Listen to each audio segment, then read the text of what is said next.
క్రీస్తునందు ప్రియమైన సంగమా, నేటి పరిశుద్ధ దిన ఆరాధనకు ఆన్లైన్ ద్వారా మరి సంఘమంతటిని హృదయపూర్వకంగా ఈ సర్వీసు ఆహ్వానిస్తున్నాను.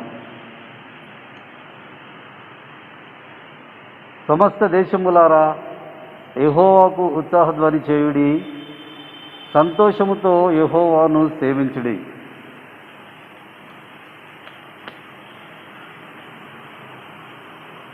మమ్మల్ని మిక్కిలిగా ప్రేమిస్తున్న మా పరలోకపు తండ్రి, నీకే వందనాలు స్తోత్రాలు చెల్లించుకుంటున్నాం తండ్రి. మరి పోయిన సంవత్సరం నుండి ఈ సంవత్సరం వరకు కూడా తండ్రి, ప్రపంచమంతయు తండ్రి మరి కరోనా చేత తండ్రి భయంకరంగా తండ్రి కొట్టుమిట్టాడుతున్నారు తండ్రి. మరి మా దేశంలో తండ్రి, మా ప్రాంతంలో తండ్రి మరి కరోనా సెకండ్ వేవ్లో తండ్రి చాలామంది మరి ప్రాణాలు కోల్పోయిన పరిస్థితులను మేము చూస్తున్నాం తండ్రి.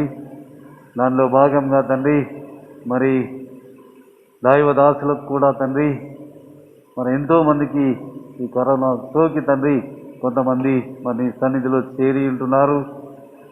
మరి మీ చిత్త ప్రకారంగా చాలామందిని మీరు స్వస్థపరిచి తండ్రి మీరు మీ సన్నిధిలో మరి వాడుకుంటున్నందుకు మీకే స్తోత్రాలు వందనాలు చెల్లిస్తున్నాం.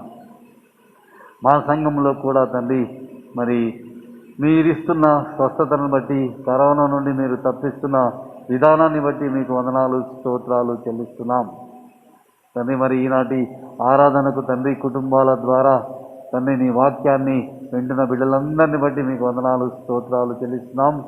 మరి మా సంఘ బిడ్డలందరినీ మీరు కాపాడమని క్రీస్తు వారి పేట వేడుకొని ప్రార్థిస్తున్నాను తండ్రి, ఆమేన్. మరి మనం ఒక పాటతో దేవుణ్ణి స్తుతిద్దాం. ఆంధ్ర క్రైస్తవ కీర్తన నుండి 9వ పాట, మరి పల్లవి ఒక వచనాన్ని మనము పాడి దేవుణ్ణి స్తుతిద్దాం. ప్రబలముగనే ప్రాస్తుతించెదా ప్రభుని కృపలన్నీ, ప్రబలముగనే ప్రాస్తుతించెదా ప్రభుని కృపలన్నీ. ప్రతిదినము నిన్ను ప్రచురపరచెదా, ప్రతిదినము నిన్ను ప్రచురపరచెదా ప్రభుడా నా విభుడా.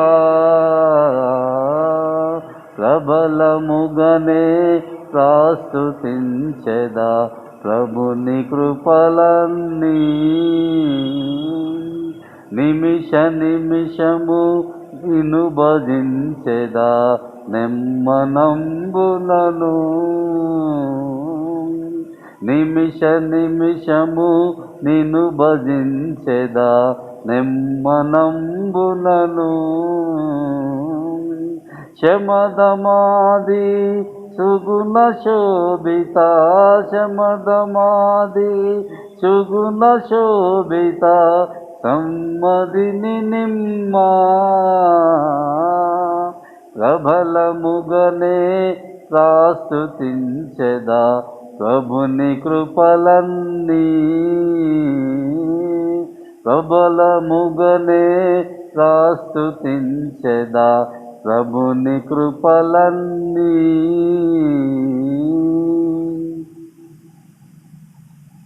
దేవునికి మహిమ కలుగును గాక.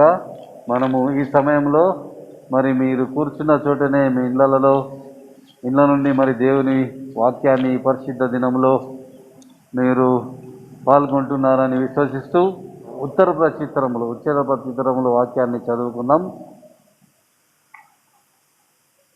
పరిశుద్ధ గ్రంథము నుండి 125వ కీర్తన ఉత్తర ప్రత్యుత్తరములుగా చదువుకుందాము. ఒక వచనము నేను, ఒక వచనము మీరు చదవవలెను. కానీ ఆన్లైన్ కార్యక్రమం కాబట్టి అన్ని వచనాలు నేను చదువుకుంటూ వెళ్తాను. 2వ వచనాన్ని మీరు చదవండి. ప్రారంభించుకుందాం. యెహోవా యందు నమ్మిక ఉంచువారు కదలక నిత్యము నిలుచు సియోను కొండవలె నుందురు. యెరూషలేము చుట్టూ పర్వతములు ఉన్నట్లు యెహోవా ఇది మొదలుకొని నిత్యము తన ప్రజల చుట్టూ ఉండును. నీతిమంతులు పాపము చేయుటకు తమ చేతులు చాపకుండునట్లు భక్తిహీనుల రాజదండము నీతిమంతుల స్వాస్థ్యము మీద నుండదు.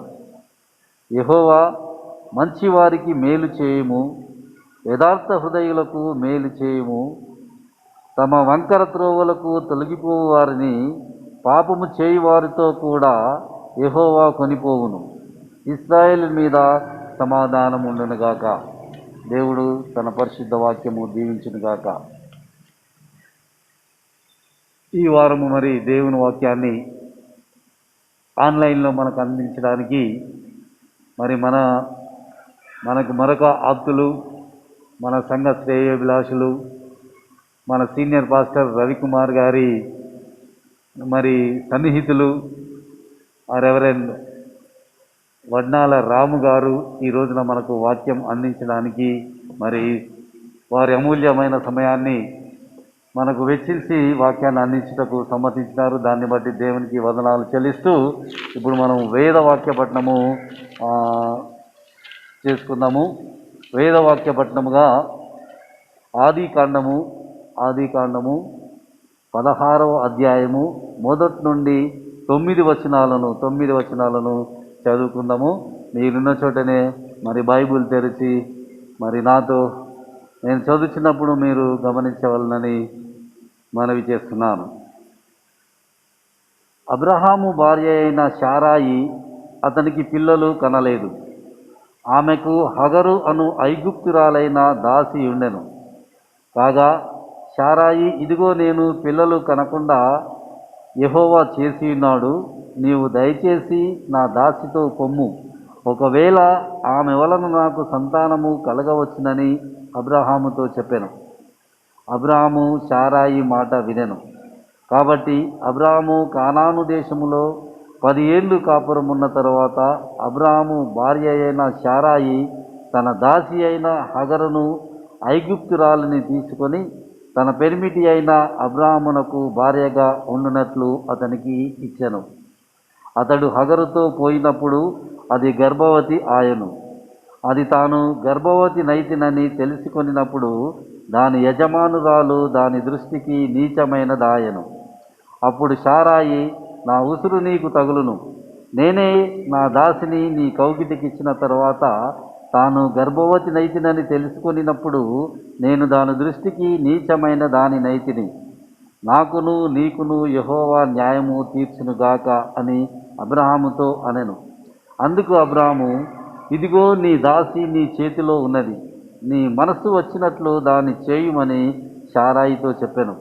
శారాయి దాని శ్రమ పెట్టినందున ఆమె యొద్ద నుండి అది పారిపోగా యెహోవా దూత అరణ్యములో నీటి బుగ్గ యొద్ద, అనగా షూరు మార్గములో బుగ్గ యొద్ద ఆమెను కనుగొని, శారాయి దాసి అయిన హగరు, ఎక్కడి నుండి వచ్చితివి, ఎక్కడికి వెళుచున్నావని అడిగినందుకు అది, నా యజమానురాలైన శారాయి యొద్ద నుండి పారిపోచున్నానెను. అప్పుడు యెహోవా దూత, నీ యజమానురాలి యొద్దకు తిరిగి వెళ్ళి ఆమె చేతి క్రింద అణిగియుండుమని దానితో చెప్పెను. దేవుడు తన పరిశుద్ధ వాక్యము దీవించునుగాక. మరి సందేశానికి ముందు మరొకసారి మనం ప్రార్థనలో కాలం గడుపుదాము.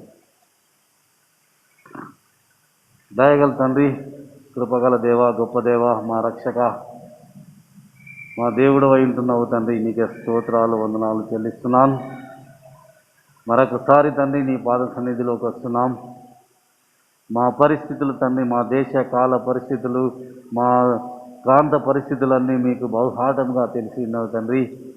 ఆ పరిస్థితులన్నింటినీ తండ్రి మీ మహిమ ద్వారా తండ్రి, మీ కృప ద్వారా తండ్రి మాపై కనికరము చూపించి తండ్రి వాటిని అదుపు చేయమని వేడుకొని ప్రార్థిస్తున్నాను తండ్రి. స్తోత్రం చెల్లిస్తున్నాను తండ్రి. మరి నీ వాక్యాన్ని మా మధ్యలో తండ్రి, మా సంఘస్థులకు ఆన్లైన్ ద్వారా మరి చెప్పుటకు తండ్రి మరి మంచి మనసుతో అంగీకరించిన రెవరెండ్ మరి వి రామయ్య గారిని బట్టి మీకు వందనాలు, స్తోత్రాలు చెల్లిస్తున్నాం తండ్రి. మీరు ఎన్నో విధాలుగా తండ్రి బిడ్డనికి తండ్రి తలాంతులనిచ్చి నీ వాక్య పరిచర్యలో తండ్రి ముందుకు నడిపిస్తున్నందుకు మీకే లెక్కనేలి వందనాలు స్తోత్రాలు చెల్లిస్తున్నాం తండ్రి. మరి ఈ సమయంలో తండ్రి మరి మా తల్లి సంఘమైన సెంటనరీ బ్యాప్టిస్ట్ చర్చ్ అయ్యగారు తండ్రి నిరంజన్ బాబయ్య గారిని గురించి మేము తండ్రి నీతో మొరపెట్టున్నాం తండ్రి. నీ పాద సన్నిధికి వస్తున్నాం. వారికి సంపూర్ణ ఆరోగ్యాన్ని దయచేయమని వేడుకొని ప్రార్థిస్తున్నాము తండ్రి. మరి మా అయ్యగారిని బట్టి కూడా మీకు వందనాలు చెల్లిస్తున్నాం. మరి రెవరెండ్ కే జావేజ్ అయ్య గారికి కూడా తండ్రి సంపూర్ణ స్వస్థతను మీరు అనుగ్రహించమని కూడా వేడుకొని ప్రార్థిస్తున్నాం తండ్రి. మరి మాకు చేయలేకుండా ఎంతమంది నీ దాసులు తండ్రి మరి కరోనా చేత బంధింపబడి ఉంటున్నారో తండ్రి, వారిని అందరినీ తండ్రి మీరు రక్షించమని వేడుకొని ప్రార్థిస్తున్నాను తండ్రి. మరొకసారి తండ్రి మా సంఘాన్ని మీ చేతులకు అప్పగిస్తూ క్రీస్తు వారి పేట వేడుకొని ప్రార్థిస్తున్నాను తండ్రి. ఆమేన్. ఈ సమయంలో మరి వాక్యాన్ని మరి సంఘానికి వినిపించవలసిందిగా నేను పాస్టర్ రాము గారిని ఆహ్వానిస్తున్నాను. దేవుని ఘనమైన నామమునకు మహిమ కలుగునుగాక. ఈ ఉదయకాలం ఈ పునరుత్థాన దినంలో దైవ సన్నిధిలో మనం అందరం కలిసి దేవుణ్ణి ఆరాధించడానికి దేవుడిచ్చిన శ్రేష్టమైన సమయాన్ని బట్టి దేవుని స్తుతిస్తూ ఉన్నాను. బేతెల్ బాప్టిస్ట్ చర్చ్ లస్కర్ సింగారం సంఘస్థులందరికీ, సంఘ నాయకత్వమునకును, విశ్వాసులకును, సంఘ కాపురికిని ప్రత్యేకమైన దేవుని నామంలో వందనాలు చెల్లిస్తూ ఉన్నాను. ప్రియమైన దేవుని సంగమా, ఇంతవరకు మనం దేవుణ్ణి ఆరాధించాం, దేవుని స్తుతించాం. చదవబడిన లేఖన భాగాన్ని బట్టి నేను దేవుని మహిమపరుస్తూ ఉన్నాను. నేటి ధ్యాన నిమిత్తము మనము ఏర్పాటు చేసుకున్న లేఖన భాగం ఆదికాండం 16వ అధ్యాయం 1 నుంచి 8 వచనాల వరకు మనము చదవగా విన్నాం. ఈ లేఖన భాగంలో నుంచి దైవికమైన మర్మమును, సత్యములను ఈరోజు మనము ధ్యానం చేద్దాం.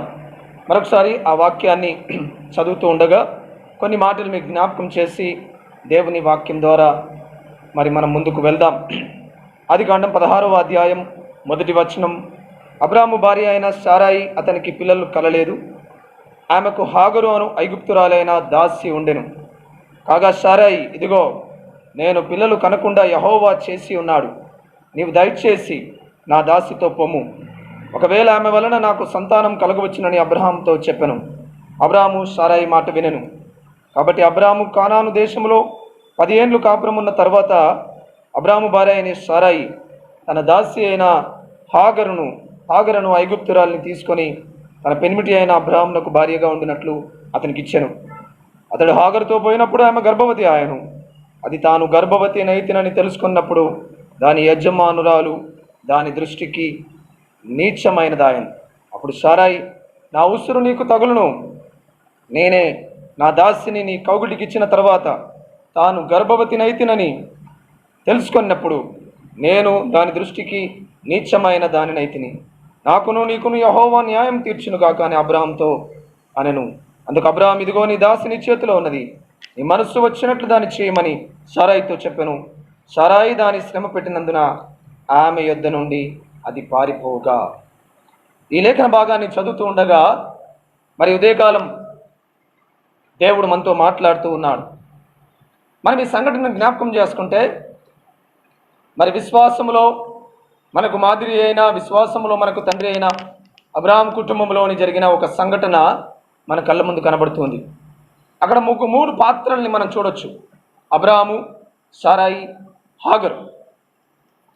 అబ్రాహాము జీవితంలో సంతానం లేని పరిస్థితుల్లో ఉన్నప్పుడు, అబ్రాహాము జీవితంలో మరి ఈ రకంగా ఇబ్బంది పడుతూ ఉన్నప్పుడు సారాయి అబ్రాహాముతో అన్న మాటలు మనం చూడొచ్చు.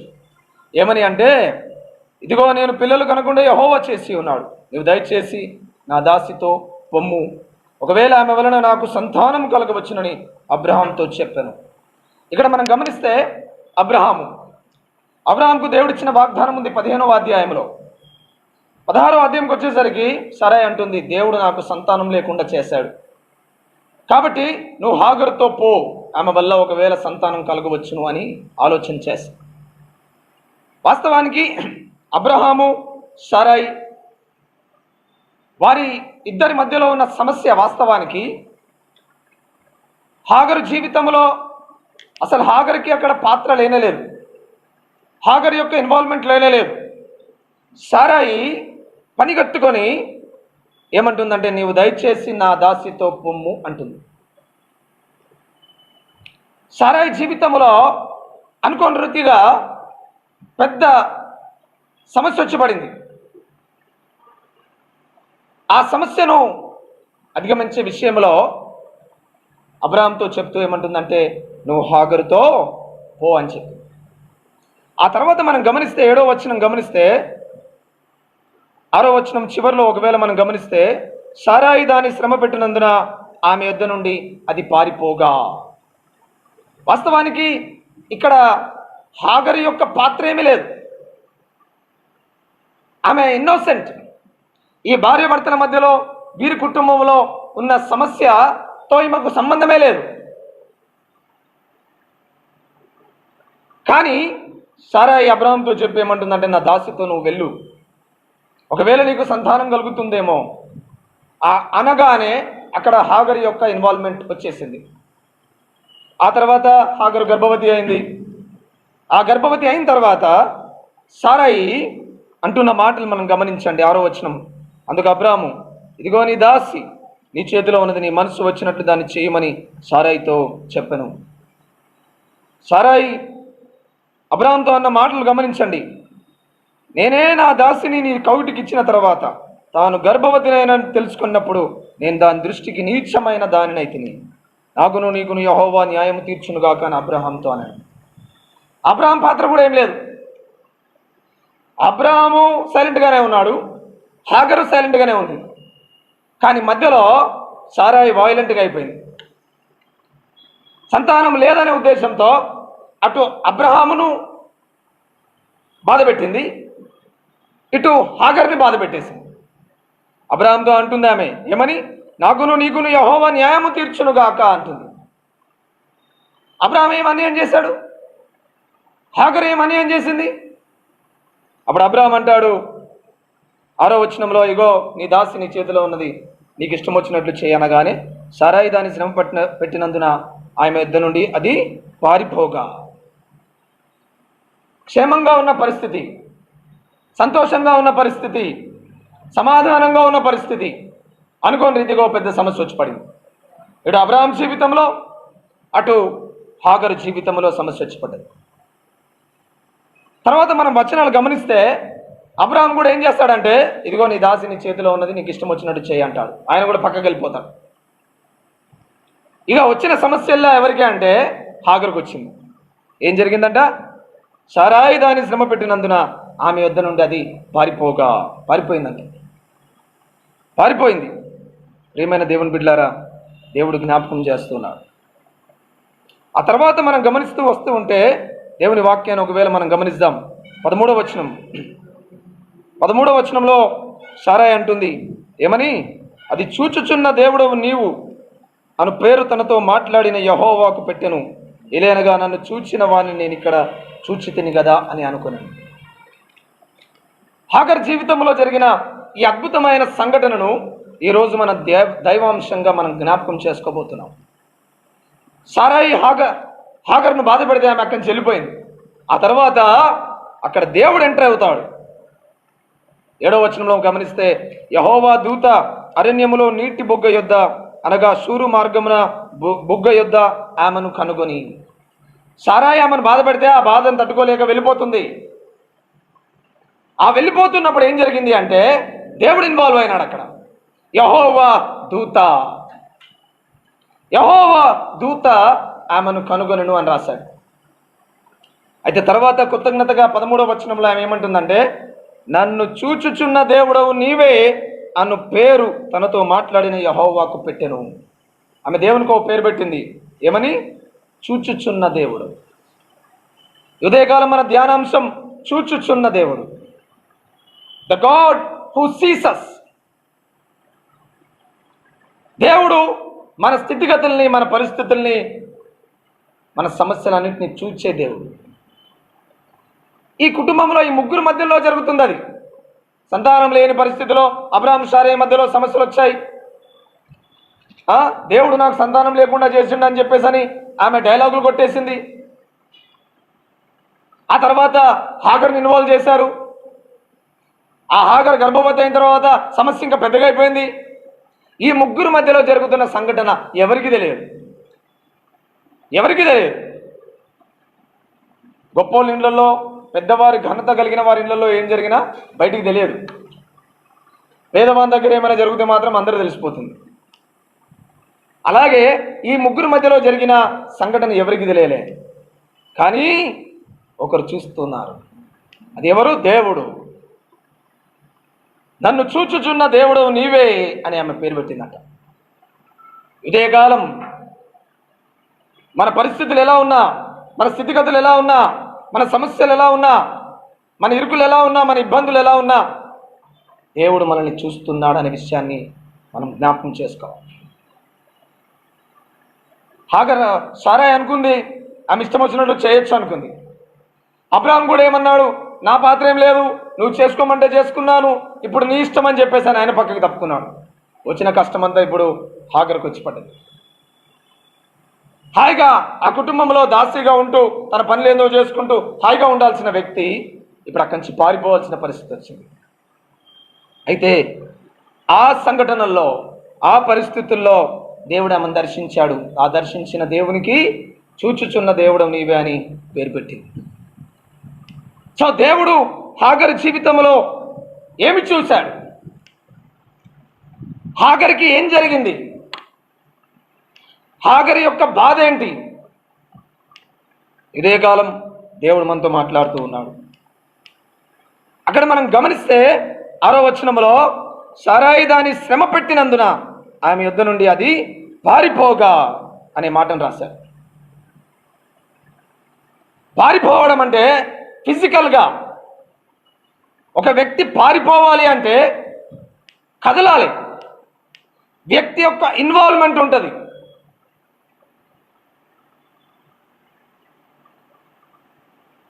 ఆ ఇంట్లో జరుగుతున్న తతంగం అంతా కూడా, ఆ పరిస్థితులన్నింటినీ కూడా దేవుడు చూశాడు. హాగర్ జీవితంలో వచ్చిన శ్రమను చూశాడు. అందుకే 7వ వచనంలో యెహోవా దూత అరణ్యములో నీటి బుగ్గ యొద్ద అనగా షూరు మార్గమున బుగ్గ యొద్ద ఆమెను కనుగొనెను. ఇదే కాలం దేవుడు మనతో మాట్లాడుతున్నాడు. మనల్ని చూచే దేవుడు ఉన్నాడు. ఏం చూస్తాడు? నీ జీవితంలో జరిగిన అన్యాయాన్ని చూస్తాడు. హాగర్ జీవితంలో అన్యాయం జరిగింది. హాగరు అబ్రహాంకు దగ్గర కాలేదు. హాగరు మోసయుక్తంగా అబ్రహాంను మచ్చిక చేసుకోలేదు. సారాయి వల్లనే హాగరు అబ్రహాంకి ఇచ్చి వారికి సంతానం కలిగేలాగా చేసింది. తన పని ఏదో తను చేసుకుంటుంది, తన బాధ్యత ఏందో తను నెరవేరుస్తుంది. అబ్రహాంకు భారీగా ఉండునట్లుగా అతనికి ఇచ్చాను. అబ్రహాం ధనికుడు, గొప్పవాడు. ఈమెం ఆశపడలే. ఆ ధనికుడిని పెళ్లి చేసుకోవాలని ఈమెం ప్రణాళికలు వేయలే. సారాయి చేసింది.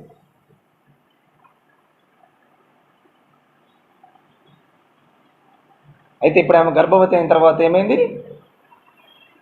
సారాయి ఆమెను ఇంట్లో నుంచి వెళ్ళగొట్టింది. అన్యాయం జరిగింది. హాగర్కు అన్యాయం జరిగింది.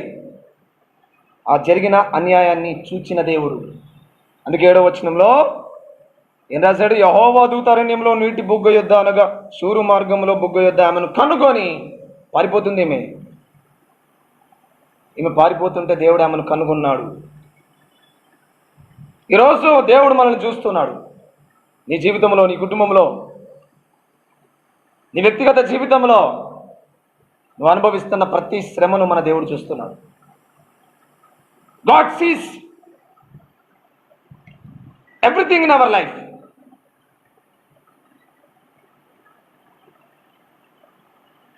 God sees the cruelty which happened to us. సారాయి క్రూయల్గా వ్యవహరించింది హాగరు జీవితంలో. అంత మామూలుగా ఉంటుంది అనుకుంది, కానీ దేవుడు హాగరు జీవితంలో జరిగిన అన్యాయాన్ని చూశాడు. సారాయి దేవుని దగ్గరికి వెళ్ళి దేవుణ్ణి వేడుకొని హాగర్ని ఇస్తానని చెప్పేసి ఆమె ఏమీ సిద్ధపడలే, తన సొంత నిర్ణయాలు. కానీ హాగర్కు అన్యాయం జరిగింది. దేవుడు ఆమె అన్యాయాన్ని చూశాడు. అందుకే చూచుచున్న దేవుడు అని పేరు పెట్టింది. ఈరోజు నీ జీవితంలో, నీ కుటుంబంలో నీకు కలిగిన అన్యాయాన్ని దేవుడు చూస్తున్నాడు.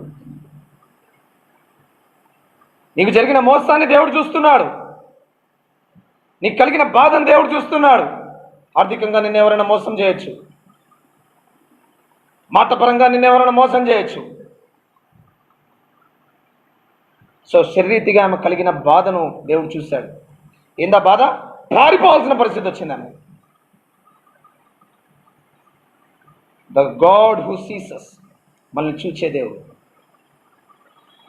హాగరు జీవితంలో కలిగిన అన్యాయాన్ని దేవుడు చూచాడు. రెండవది మనం గమనిద్దాం. 7-8 వచనాలు చూడండి. యెహోవా దూత అరణ్యంలో నీటి బుగ్గ యొద్ద, అనగా షూరు మార్గంలో బుగ్గ యొద్ద ఆమెను కనుగొని, సారాయి దాసివైన హాగరు, ఎక్కడి నుండి వచ్చినవి, ఎక్కడికి వెళ్ళుచున్నావని అడిగినందుకు అది, నా యజమానురాలైన సారాయి యొద్ద నుండి పారిపోవచ్చున్నాను.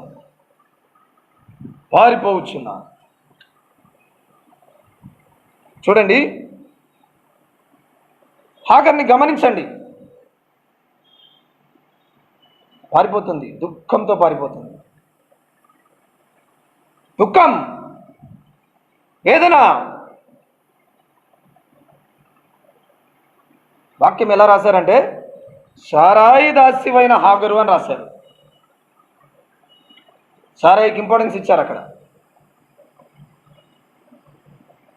హాగరు కూడా ఏమంటుంది తెలుసా? నా యజమానురాలైన సారాయి యొద్ద నుండి పారిపోవచ్చున్నాను.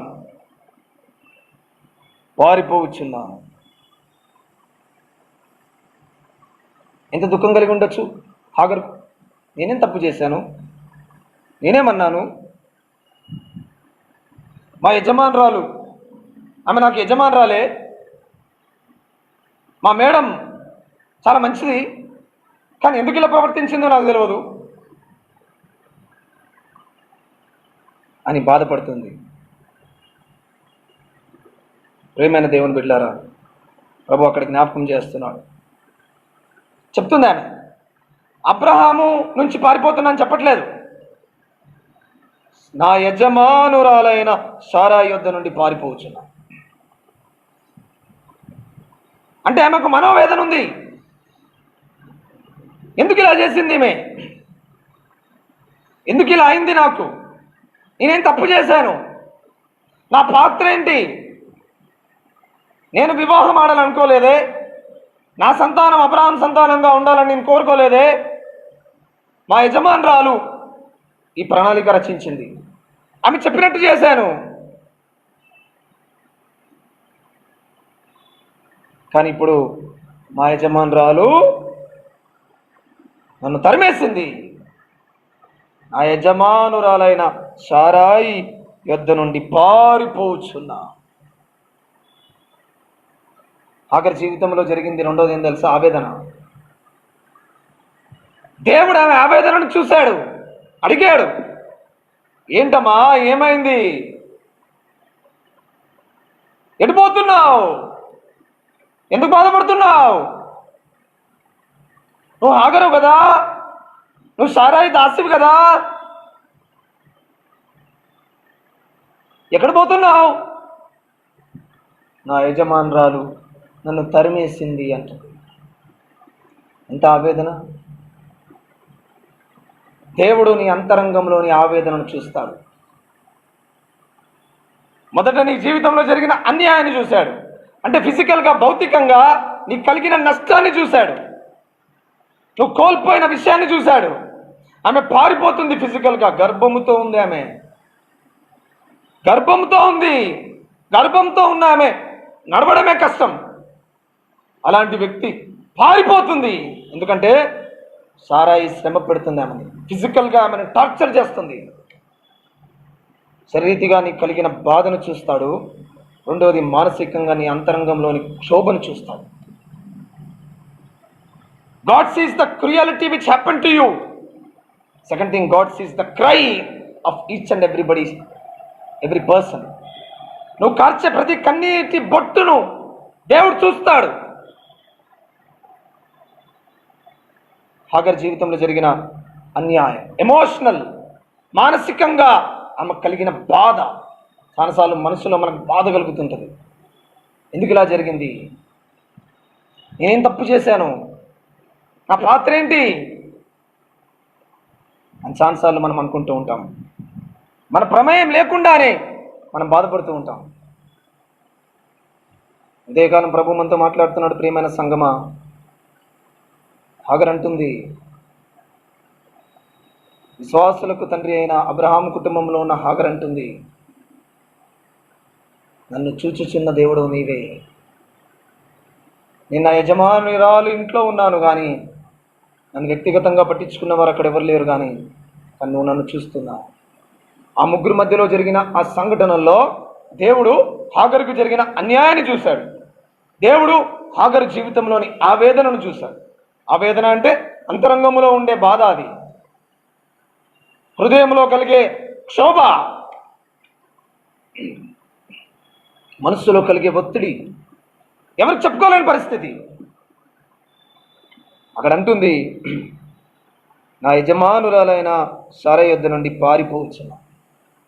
అందుకే ఆమె దేవునికి పేరు పెట్టిందేమని, దేవుని పేర్లలో ఒక పేరు చూచుచున్న దేవుడు, ద గాడ్ హూ సీస్.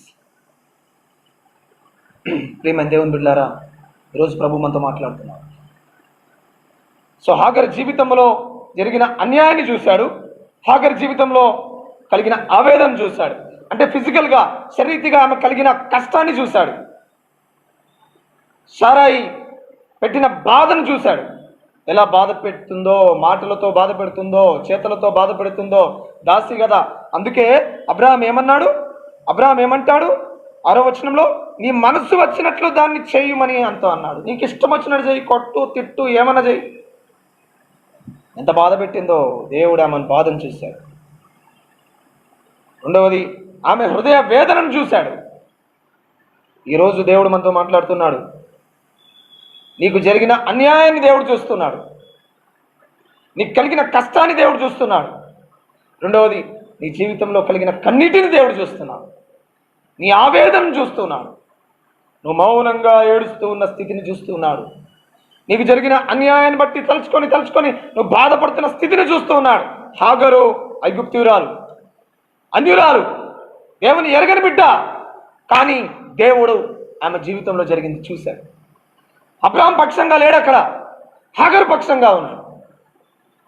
దేవుడు అందరి పక్షపాతి. అందుకే ఆమె ఏమంటుంది, చూచుచున్న దేవుడవు నీవే అని పేరు తనతో మాట్లాడి యెహోవాకు పెట్టెను అని, చూచే దేవుడు అని పేరు పెట్టిందాను. ఏం చూశాడు? హాగర్ జీవితంలో జరిగిన అన్యాయాన్ని చూశాడు. హాగర్ జీవితంలో జరిగిన ఆవేదన చూశాడు. హాగర్ జీవితంలోని కష్టాన్ని చూశాడు. హాగర్ జీవితంలోని కన్నీరుని చూశాడు. మూడో మాట మనం గమనిద్దాం.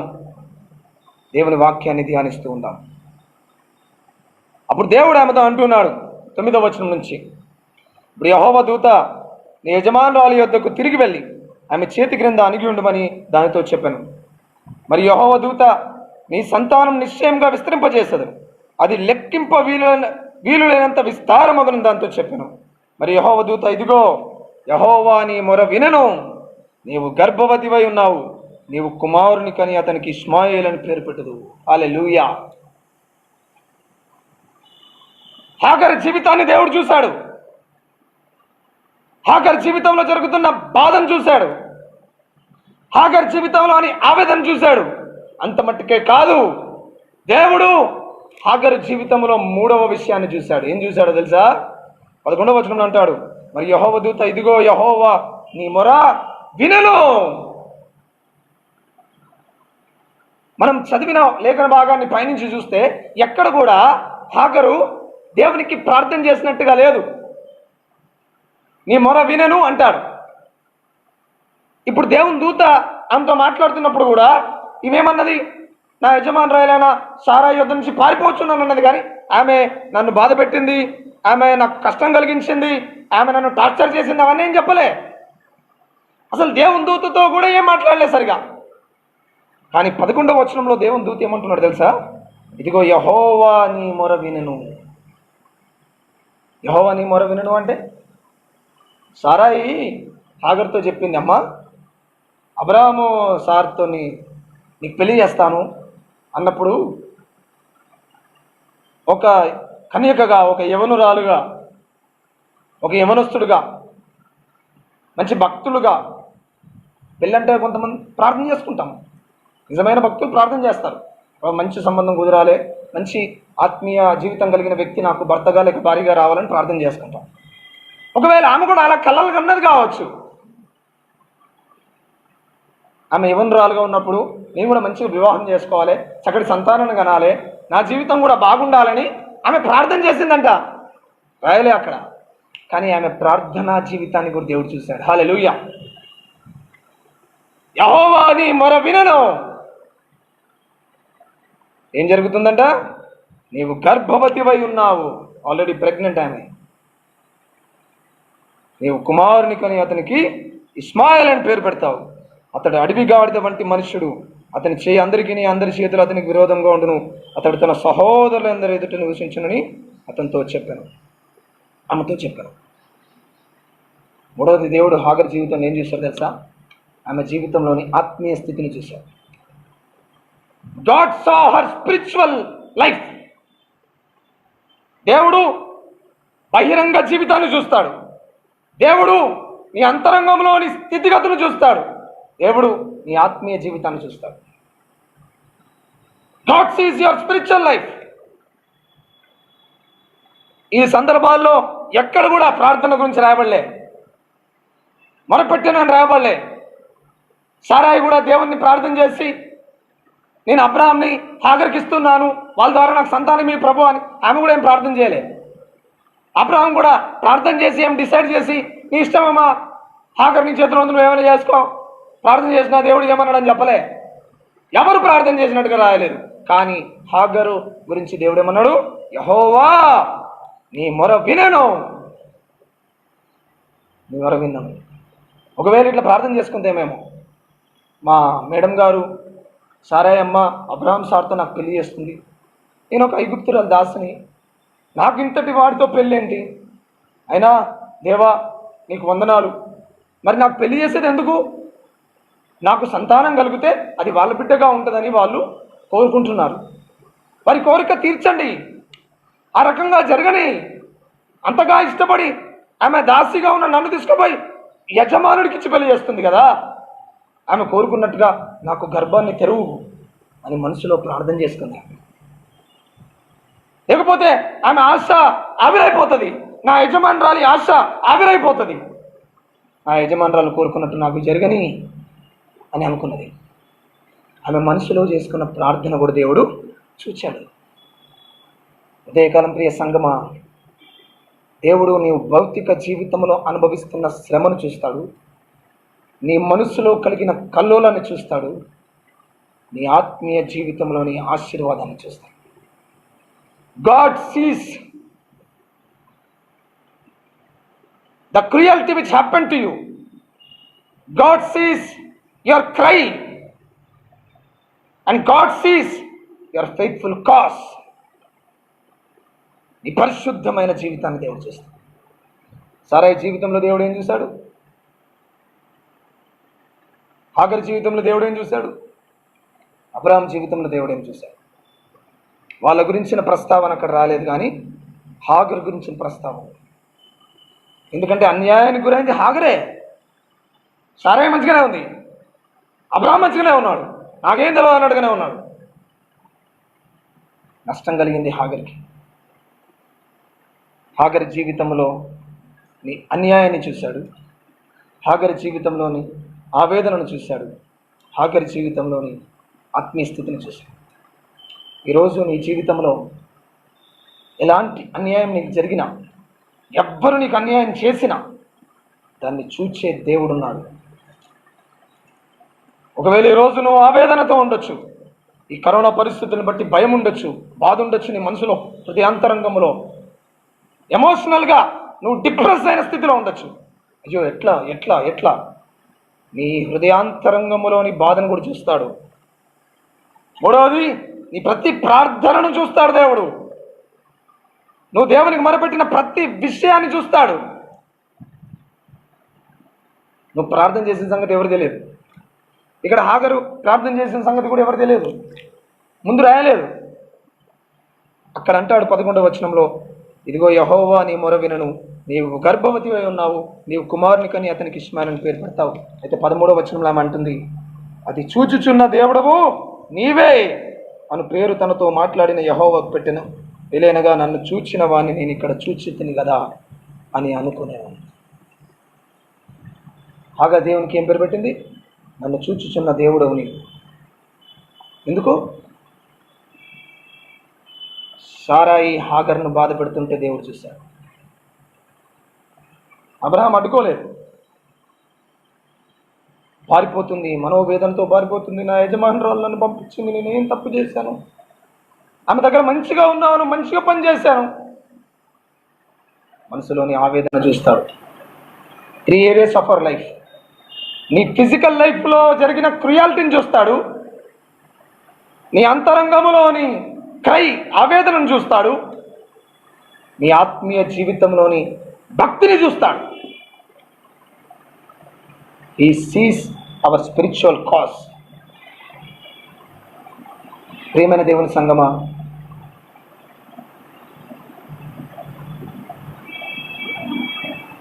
హాగరు జీవితంలో జరిగిన సంఘటనలు ముగ్గురికే తెలుసు, అబ్రహాముకు, సారాయికి, హాగర్కి. కానీ అబ్రహాము, సారాయి పక్కకు తప్పుకున్నారు. హాగరు బాధపడింది. దేవుడు ఎంటర్ అయినాడు. యెహోవా దూత ఆమెను చూచి, నీ జీవితంలో జరిగిన అన్యాయాన్ని చూస్తాడు, నీ అంతరంగంలోని ఆవేదనను చూస్తాడు, నీ ఆత్మీయ జీవితాన్ని దేవుడు చూసి నేను ఆశీర్వదిస్తాడు. ఈరోజు మన దేవుడు చూచుచున్న దేవుడు మన స్థితిగతిని చూస్తూ, నీ జీవితంలో ఒకవేళ నీకు అన్యాయం కలిగిందా, నువ్వు బాధపడుతున్నావా, శారీరకంగా నువ్వు శ్రమను అనుభవిస్తున్నావా, దేవుడు చూస్తున్నాడు. నీ హృదయంలో కల్లోలం ఉందా, కలవరం ఉందా, దేవుడు చూస్తున్నాడు. నువ్వు దేవునికి మౌనంగా ప్రార్థన చేస్తున్నావా, కన్నీరు గారుస్తూ దేవుని దగ్గర విజ్ఞాపన చేస్తున్నావా, ఒక చిన్న ఆశ తీర్చాలని దేవుని దగ్గర ప్రార్థన చేస్తున్నావా, దేవుడు నీ స్థితిగతిని చూస్తాడు. హాగర్ని చూశాడు, హాగర్ జీవితాన్ని ఆశీర్వదించాడు. ఈరోజు నీకు కలిగిన అన్యాయాన్ని చూసే దేవుడు ఉన్నాడని దేవుని స్తుతించు. నీ అంతరంగంలోని ఆవేదనను చూసే దేవుడు ఉన్నాడు. నీ ఆత్మీయ ప్రార్థనా జీవితాన్ని చూసే దేవుడు ఉన్నాడు. నీ మొర వినను కాబట్టి నువ్వు కుమారుని కంటావు, ఆయనకి ఇష్మాయేలు అని పేరు పెడతావు. ఎంత గొప్ప దీవెన! నీ ఫిజికల్ శ్రమను చూస్తాడు, నీ ఎమోషనల్ స్ట్రెస్ని చూస్తాడు, నీ స్పిరిచువల్ గ్రోత్ను చూస్తాడు. 3 ఏరియాస్. మనకు శరీరం ఉంది, ఆత్మ ఉంది, మనసు ఉంది. నీ శరీరంలో కలిగే బాధను చూస్తాడు, నీ మనసులో కలిగే వేదనను చూస్తాడు, నీ ఆత్మీయ జీవితాన్ని చూస్తాడు. హాగర్ జీవితంలో చూశాడు. అందుకే ఆమె చూచుచున్న దేవుడు. నీ జీవితంలో, నీ కుటుంబంలో, నేటి ప్రపంచంలో జరుగుతున్న పరిస్థితిని చూచే దేవుడు. ప్రార్థన చేసుకుందాం. తలలు వంచి కళ్ళు మూసుకుందాం. ప్రార్థన చేసుకుందాం. నా ప్రియ సంగమా, దేవుని బిడ్డలారా, ఇదే కాలం ప్రభు మనతో మాట్లాడుతున్నారు. బెతెల్ బాప్టిస్ట్ సంఘము విశ్వాసి ఈ యొక్క ప్రత్యక్ష ప్రసార మాధ్యమం ద్వారా దేవుని వాక్యాన్ని వింటూ ఉండగా నీకు జరిగిన అన్యాయాన్ని ఎవరు పట్టించుకోలేదు అనుకుంటున్నావా? ఎవ్వరు పట్టించుకోకుండా పర్లే, దేవుడు పట్టించుకుంటాడు. నీ అంతరంగంలోని ఆవేదన ఎవరు తీరుస్తారు అనుకుంటున్నావా? దేవుడు తీరుస్తాడు. నువ్వు ఆత్మీయంగా దేవుని దగ్గర చేసిన ప్రార్థన దేవుడు ప్రతిఫలం ఇస్తాడు. 3 మధ్యలో జరిగిన సంఘటనలు ఎవరికి తెలియదు. ఒక ఇంట్లో జరిగిన సంఘటన. అబ్రహాము, సారాయి పక్కకు తప్పుకున్నారు. హాగరు బాధపడింది. దేవుడు హాగరు జీవితంలోని బాధను చూశాడు, కష్టాన్ని చూశాడు, కన్నీరును చూశాడు, తన ఆత్మీయ జీవితాన్ని చూశాడు. ఈరోజు ప్రభు నీతో మాట్లాడుతున్నాడు. Don't worry. God is a God who sees us. He sees your physical situation. He sees your emotional situation. He sees your spiritual situation. To bless you, to bless you. మహోన్నతుడా, నీకు వందనాలు. ఉదయకాలం ఇటు రీతిగా మేమందరం నిన్ను స్తుతించడానికి, నీ వాక్యాన్ని ధ్యానించడానికి మీరు మాకు ఇచ్చిన శ్రేష్టమైన సమయం కొరకు వందనాలు. బెతెల్ బాప్టిస్ట్ సంఘం కొరకు నేను స్తుతిస్తున్నాను. ఈరోజు ఈ వాక్యం విన్న వారందరి కొరకు నేను ప్రార్థన చేస్తాను. ఒకవేళ నేను హాగర్ లాంటి సిచ్యువేషన్లో ఉన్నాను, ఏ తప్పు చేయలేదు, ఏ పాపం చేయలేదు, అన్యాయానికి గురయ్యాను అనుకుంటున్నావా? నీ అన్యాయాన్ని చూసే దేవుడు ఉన్నాడు. ఎవరికి చెప్పుకోలేకుండా మనసులో బాధపడుతున్నావా? నా యజమానురాలైన హాగర్ నుంచి నేను పారిపోతున్నాను అన్నది, కానీ యజమానురాలు ఏం చేసిందో చెప్పలేదు దేవుని దూతకి. యజమానురాలు ఎలా బాధ పెట్టిందో చెప్పలేదు. అలా ఎవరికి చెప్పకుండా నువ్వు మనసులో వేదన పడుతున్నావా? Are you depressed in your mind? దేవుణ్ణి చూస్తున్నా. నువ్వు దేవుని దగ్గర చేసిన ప్రార్థన దేవుడు చూస్తున్నా. ఎస్ లార్డ్, మీరు మాకు ఇచ్చిన అష్యూరెన్స్ కొరకు నీకు వందనాలు. నీ జీవితంలో నీ అన్యాయాన్ని చూసే దేవుడు, ఆవేదనను చూసే దేవుడు, ఆత్మీయ స్థితిని చూసే దేవుడు. God sees the cruelty which happened to you. God sees the cry. And God sees the cause, spiritual cause in your life. Thank you, Lord. Thank you. నీకు వందనాలు. ఉదయకాలం నిన్ను స్తుతిస్తుండగా మహిమ పొందండి. ఈ వాక్యం విన్న వారందరూ వాక్యం చేత బలపరచబడి నిన్ను మహింపరిచే కృపను దయచేయండి. భయంకరమైన పరిస్థితులు ఉన్నాయి. కరోనా వేవ్ ఉంది నాయన. అనారోగ్యంతో బాధపడుతున్న వారందరికీ నీ స్వస్థత దయచేయండి. హాస్పిటల్లో చికిత్స పొందుతున్న వారికి స్వస్థత దయచేయండి. డాక్టర్స్, నర్సెస్ని అందరినీ దీవించండి. పారామెడికల్ టీంని దీవించండి. ప్రయాసపడుతున్న వారందరినీ దీవించండి. సమాజంలో నేను సహకరిస్తూ సహాయం చేస్తూ బలపరుస్తున్న వారందరిని బట్టి నీకు వందనాలు, స్తోత్రం చెల్లిస్తాను. త్వరలో ఈ బలహీనత నుంచి విడిపించి మమ్మల్ని అందరినీ ఆశీర్వదిస్తారని, సంఘాన్ని దీవిస్తారని, సేవకుని, సంఘ నాయకత్వములు, విశ్వాసాన్ని, ప్రతి భక్తుని భక్తురాలని మీరు ఆశీర్వదించమని సమస్త ఘనత మహిమ ప్రభావం నీకు ఆరోపిస్తాం. యేసు నామమున ప్రార్థిస్తున్నాము తండ్రి, ఆమేన్. ఈ సమయంలో మరి మంచి వాక్యాన్ని అందించిన రాము పాస్టర్ గారికి వందనాలు చెల్లిస్తూ, మీరున్న ప్రదేశంలో మరి దేవునికి కానుకలు సమర్పించవలసిందిగా వేడుకుంటూ, మరి కానుకల గీతి ఆంధ్ర క్రైస్తవ కీర్తన నుండి 578వ పాట పల్లవి ఒక వచనాన్ని పాడి మనము కానుకలు సేకరించుకుందాం. నీ ధనము నీ ఘనము ప్రభు యేసుదే, నీ దశమా భాగము నియవెనుదీతువా.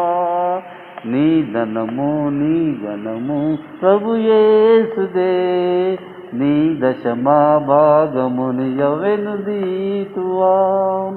కలిగించే సకలంబు సమృద్ధిగా, తొలగించే పలు బాధ భరితంబులు. కలిగించే సకలంబు సమృద్ధిగా, తొలగించే పలు బాధ భరితంబులు. బలియాయని పాపములకేసువే, చెలువంగ ప్రభుకీయ చింతింతువా. నీ ధనము నీ ఘనము ప్రభు యేసుదే, నీ దశమా భాగము నియవెనుదీతువా. నీ ధనము నీ ఘనము ప్రభు యేసుదే, నీ దశమా భాగము నియవెనుదీతువా. ఈ సమయంలో మరి మనము సేకరించుకున్న కానుకల నిమిత్తము ప్రార్థించుకుందాం. సర్వ సృష్టికి అధిపతి అయిన తండ్రి, కుమార, పరిశుద్ధాత్మ దేవ, నీకే వందనాలు, స్తోత్రాలు చెల్లిస్తున్నాం తండ్రి. ఈ కరోనా సమయంలో కూడా తండ్రి, మా సంఘ కుటుంబాలు తండ్రి మరి ఆదివారం ఆరాధనలో పాల్గొంటూ తండ్రి, వారికి కలిగిన దాంట్లో తండ్రి మరి మీకు ఇచ్చి ఉంటున్నారు తండ్రి.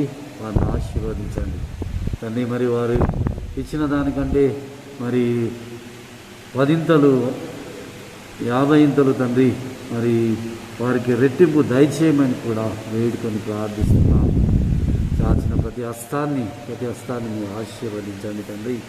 మరి తండ్రి, ఈ యొక్క ధనాన్ని తండ్రి మేము మరి నీ సేవకు తండ్రి మరి ఈ సమయంలో తండ్రి మరి చారిటీ కార్యక్రమాలకు వాడినట్లు మీరు మాకు నేర్పించమని కూడా వేడుకొని ప్రార్థిస్తున్నాం. మరొకసారి తండ్రి సంఘాన్నంతటిని తండ్రి, సంఘ సభ్యులందరినీ తండ్రి మీ చేతులకు అప్పగించుకుంటూ క్రీస్తు వారి పేట వేడుకొని ప్రార్థిస్తున్నాను తండ్రి, ఆమేన్.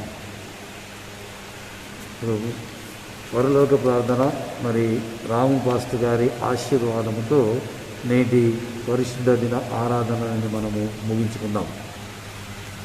పరలోకమందున్న మా తండ్రి, నీ నామం పరిశుద్ధపరచబడును గాక, నీ రాజ్యం వచ్చును గాక, నీ చిత్తం పరలోకమందు నెరవేరినట్లు భూమి అందును నెరవేరును గాక. మాకు కావాల్సిన దినాహారం నేడు మాకు దయచేయండి. మా రుణస్తులు మేము క్షమించిన ప్రకారము మా రుణములను క్షమించండి. మేము శోధన లేకపోతే నుండి తప్పించండి. ఎందుకంటే రాజ్యము, బలము, మహిమ నిరంతరము నీవైనావు తండ్రి. ఆమేన్. మన పరమ తండ్రి అయిన దేవుని యొక్క ప్రేమ, ఆయన ప్రియకుమారుడైన యేసుక్రీస్తు వారి యొక్క కృప, పరిశుద్ధాత్మ దేవుని యొక్క నేను సహవాసం, సమాధానం మనకందరికీ సకల పరిశుద్ధులకు సంఘమంతటికి ఇప్పుడును ఎల్లప్పుడు సదాకాలం తోడయుండును గాక. Amen, amen, amen. God bless you. దేవుడు మిమ్మల్ని దీవించును గాక.